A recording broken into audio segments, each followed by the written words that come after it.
বলছি তারপরে দুদিন পর থেকে এতটা স্যারকে দেখতে পাবো না,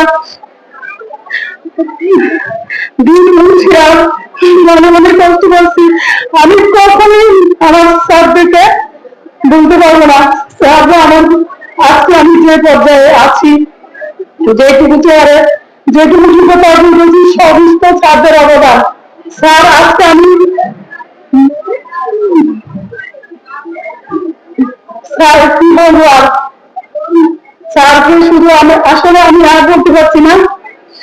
আমি স্যারকে এটুকুই বলবো, স্যার আমাদেরকে যাদেরকে রেখে যাচ্ছেন স্যারের সন্তান তুল্য ছাত্রছাত্রী সবার জন্য স্যার দোয়া করবেন, সবার জন্য তাদের লক্ষ্যে পড়তে পারে এবং দীর্ঘদিনের স্যারের যে শিক্ষার্থী বিন্দু ছিল তাদের মতোই যেন দেশের সেবা করতে পারে, বড় বড় পর্যায়ে যেতে পারে।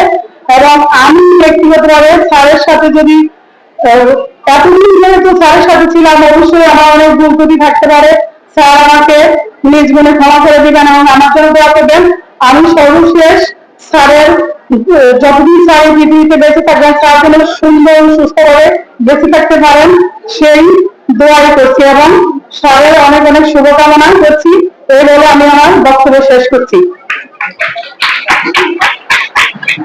আমি কি বলবো, বলার মতো ভাষা আমার নেই, কারণ আমার জীবনের সবচেয়ে গুরুত্বপূর্ণ মুহূর্তগুলি আমি স্যারের সাথে কাটিয়েছি। সেই 1986 সালে এই স্কুল প্রতিষ্ঠিত হয়েছে, তখন থেকে আমি এই স্কুলের সাথে জড়িয়ে আছি। আমার জীবন প্রথমে আমি স্যারের ছাত্রী ছিলাম, তারপর স্যারের সহকর্মী হলাম। স্যারের গুরুত্ব কতটুকু আমার জীবনে আমি বলে শেষ করতে পারবো না। এবং এই স্কুল থেকে দূর দূরান্তে যারা রয়েছেন সবাই জানেন স্যার এমন ভাবে দাগ কেটে নিয়েছেন, কেউ তাকে বলতে পারবে না। স্যার অত্যন্ত গুণী একজন শিক্ষক। আমি